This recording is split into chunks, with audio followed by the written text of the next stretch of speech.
Do you have self respect or are you just illusioned? क्या आप में आत्मसम्मान है या सिर्फ आप होने के भ्रम में जी रहे हैं? Welcome in my daily vlog. आज मैंने क्या सीखा उस चीज को मैं आपको बता रहा हूं। I gained a lot of things today. It was a profitable day. Oh, do remember, I am not a businessman who measure profit by monetary gains. I am just a learner who gains through learning, who measure profit and loss by learning. मैं कोई businessman नहीं हूँ, हालांकि उनके अपने फायदे और नुकसान होते हैं। मैं नकारात्मक तौर पर नहीं कह रहा ये बात।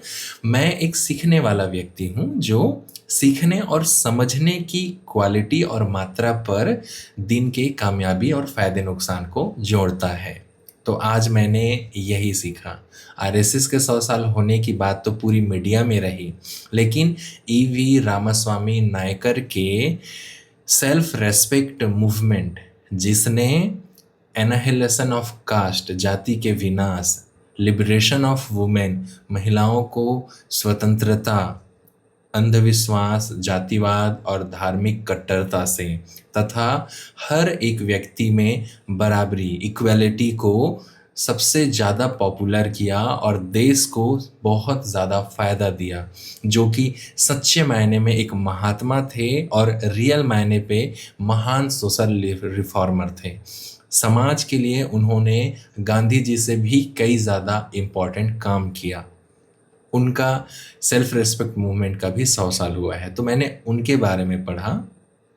अगर आप सेल्फ रेस्पेक्ट अपना रखते हैं, तो अगर आपको कोई जाति के नाम पर या फिर आपके संस्कृति या आपके कल्चर के खिलाफ जब कोई मजाक उड़ाते हैं या जोक करते हैं या आपके सरनेम को लेकर इस तरीके से बुलाते हैं जैसे कि मानो कोई गाली हो, तो उस पर आपकी क्या प्रतिक्रिया होती है?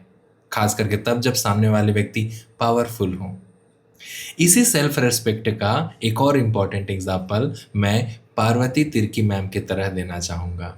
ये बताते हैं कि कुड़ुख कल्चर में चलना ही डांस करना है और बोलना ही गाना है।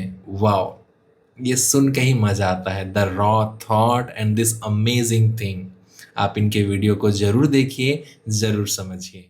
जब आप इनके बीबीसी में पब्लिश इस वीडियो को देखेंगे तो आपको समझ में आएगा कि एक्चुअली में सेल्फ रेस्पेक्ट होता क्या है और कैसे urbanisation, consumerism, casteism and superstition ने, ब्राह्मणिज्म ने इंडियन सोसाइटी को कितना नुकसान पहुंचाया है। एससी, एसटी, ओबीसी या खास करके उन लोगों ने कितना नुकसान पहुंचाया है एससी, एसटी, ओबीसी वुमेन को, जो लोग धर्म का झंडा लिए हुए लोगों को बराबर नहीं देखते हैं। वो भगवान का नाम तो लेते हैं लेकिन भगवान के बच्चों को, इंसान के बराबर नहीं देखते हैं। उन्होंने समाज को जितना नुकसान पहुंचाया है, ये दरअसल एक तरीके का सेल्फ रेस्पेक्ट ही है।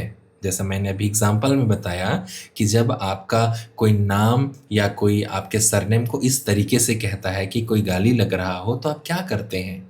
ये बड़ा क्वेश्चन है, ज़रूर है। तो सेल्फ रेस्पेक्ट रियल मायने पर होना कोई आसान काम नहीं है। It requires the courage of a true man, true women, true person, true human being. ये इसके लिए, सेल्फ रेस्पेक्ट रखने के लिए कड़ी मेहनत चुकानी पड़ती है। बड़े बड़े पेड़ अक्सर आंधी तूफान में उड़ जाते हैं, लेकिन छोटी सी घास जो है वो थमे रहती है, टिके रहती है। क्यों? क्योंकि उसके पास सेल्फ रेस्पेक्ट होता है। और अक्सर जो है बड़ा आंधी देखकर पेड़ हट जाते हैं, उखड़ जाते हैं, टूट जाते हैं। खैर, ये तो मुहावरा था, उसमें विज्ञान नहीं लगाएंगे। विज्ञान लगाना है तो इस पोस्टर को देखिए, जहाँ पर एक नैरो माइंडेड होल से एक व्यक्ति देख रहा है तो उसको पूरा बारिश दिख रहा है। लेकिन दरअसल सही सिस्टमेटिक स्टडी के कारण साइंस की दुनिया से जब कोई एक व्यक्ति उस नज़ारे को देख रहा है तो वो सिर्फ ये देख रहा है कि टंकी में छेद है, पानी लीक हो रहा है। जी हाँ, तो ये सारा का सारा चीज़ जो है सेल्फ रेस्पेक्ट का ही है। अगर आप जातिवाद को अच्छा समझते होंगे, जाति में खुद में गर्व करना बुरी बात नहीं है, लेकिन खुद के जाति पर इतना गर्व करना कि दूसरी जातियों को कमतर, नीच समझना और उनकी जातियों को गाली की तरह यूज़ करना सरासर कानूनन जुर्म है और गलत बात है, सबसे बड़ा पाप है। तो मैं उस चीज़ की दरअसल बात कर रहा हूँ कि ये बड़ी चिंता की बात होती है कि अगर आप सेल्फ रेस्पेक्ट करते हैं, तो आप इस बात को समझेंगे कि आप किसी से कम नहीं हैं। कोई आपके घर में मेहमान बन के आते हैं तो और मेहमान बनकर आने पर भी वो अगर आपका डिसरेस्पेक्ट करते हैं, आपको बुरा भला कहते हैं या आपके क्षमता के हिसाब से की गई हॉस्पिटैलिटी का सम्मान नहीं करते हैं और बाद में पीठ पीछे या फिर कहीं कुछ गलत बात कहते हैं, तो दरअसल शायद आपने अपना पूरा कॉन्फिडेंस और पूरा सेल्फ रेस्पेक्ट नहीं जताया है। दरअसल यही सारी चीज़ें हैं जिस चीज़ को हमें समझाने के लिए ईवी रामास्वामी नायकर ने सेल्फ रेस्पेक्ट मूवमेंट चलाया। क्यों?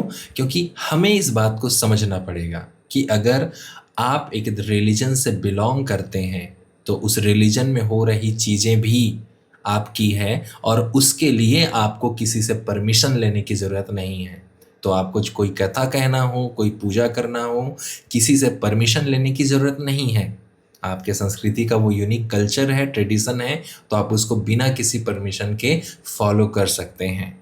खास करके ये सारी चीज़ें हमें एसटी ट्राइब से शेड्यूल्ड ट्राइब से ज़्यादा सीखने को मिलती हैं जब वे इस लिटरेचर को लेकर प्रोटेस्ट करते हैं, जब उनके पास एक सरकारी ऑफिसर जाते हैं और कहते हैं कि अगर आप जंगल का उपयोग करना चाहते हैं तो आपको हमसे परमिशन लेना पड़ेगा, सरकार से परमिशन लेना पड़ेगा। तब एक शेड्यूल्ड ट्राइब, एक जनजातीय भाई या बहन कहती हैं कि जंगल हमारा है, ज़मीन हमारा है, जल हमारा है, जीवन हमारा है, तो हमें उसका उपयोग करने के लिए आपसे परमिशन क्यों लेना चाहिए? सरकार हमसे परमिशन क्यों न ले कि वो इसे अपने अधिकार में लेना चाहती है या वो इसे किसी इंडस्ट्रियलिस्ट को हसदेव जंगल की तरह बेचना चाहती है? कितनी गहरी बातें हैं।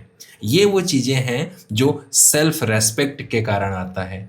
जब आप रियल मायने पे सेल्फ रेस्पेक्ट करना सीख जाते हैं तो आप दूसरों से इंसल्ट होना या दूसरों से कमतर समझा जाना या भीड़ का हिस्सा होने का लालच, डर और चिंता छोड़ देते हैं और आप खुद में पूरी तरीके से आप होते हैं, which is actually the main strive of education, the complete development of human personality, जो इंसान होने के नाते पूरी तरीके से डेवलपमेंट कराना सही एजुकेशन है। तो अगर आप एक सच्चे भारतीय हैं और एक सच्चे देशभक्त हैं, समाज को बेहतर तरीके से कंट्रीब्यूट करना चाहते हैं, तो अंधविश्वास, गुलामी और